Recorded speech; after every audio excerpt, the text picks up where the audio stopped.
What's up, and welcome into Under the Hood with Jonathan Hood. Thanks so much for downloading the podcast and checking us out on YouTube as well, youtube.com. Look for Under the Hood with Jonathan Hood. Please like, share, and subscribe and comment and all the content that we have here on Under the Hood with Jonathan Hood. College football playoff conversation with Darius Brockett. That was always fun. The kid from SiriusXM College Sports Nation stopped by from Bracketology to talk to us about the college football playoff.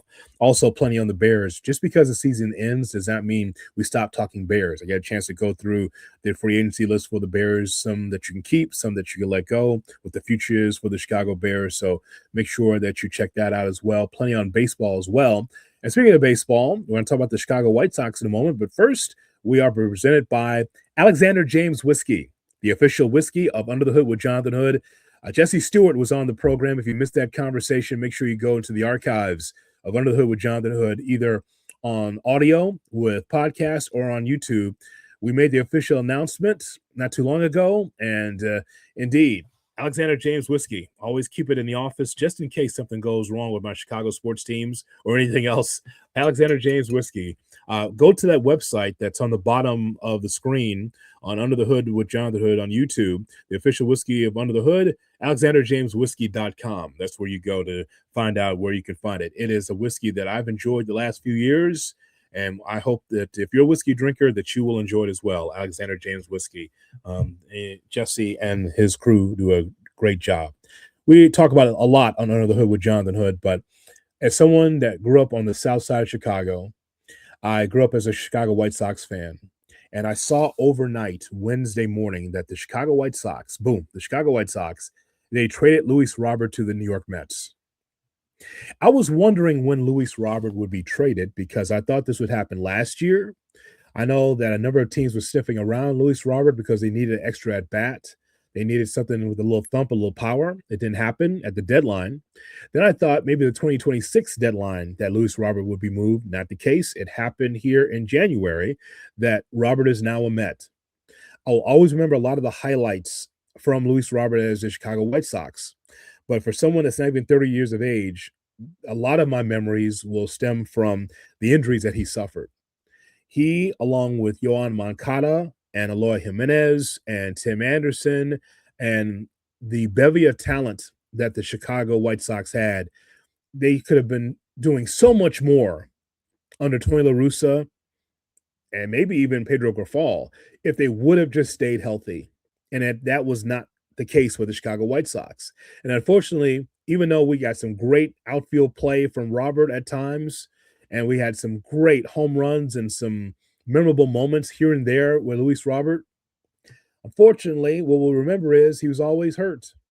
I like the haul that the White Sox got back. Some of the young talent that they received in return is pretty solid. Acuña is part of that, and a few others that's going to be part of this White Sox group.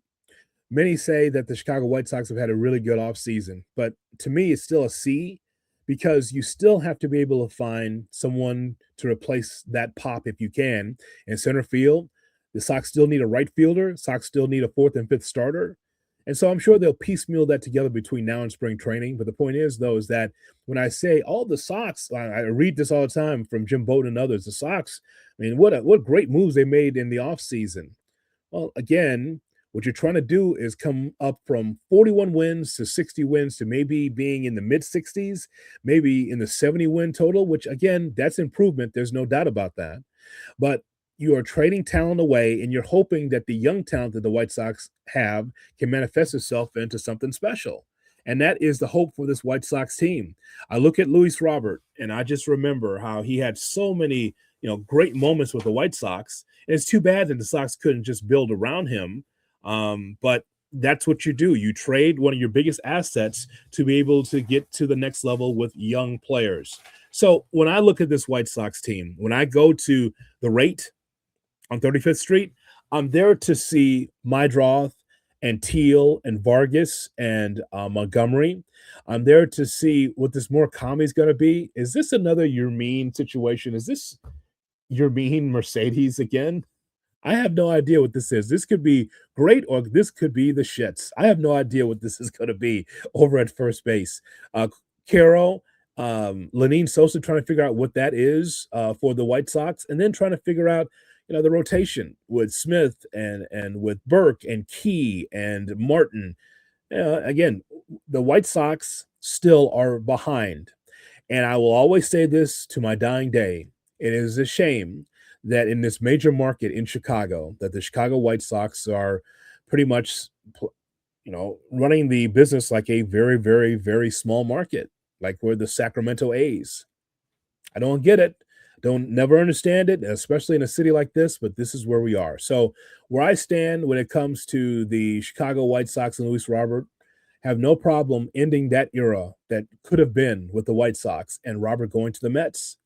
I actually like the haul that the Sox are getting back versus having Robert on the team, kind of languishing and wondering, will I be part of the future or not with this White Sox team? Leave your comments below, your thoughts about Luis Robert being traded to the New York Mets and the direction of the White Sox. Chris Getz, general manager, seems pretty positive about some of the young talent that's coming back, but they're all suspects instead of prospects until we see them on the field. We got so much more. Keep it locked here on Under the Hood with Jonathan Hood. Please like, please share, please subscribe to everything we do on Under the Hood with Jonathan Hood, presented by Alexander James Whiskey. So long, everybody.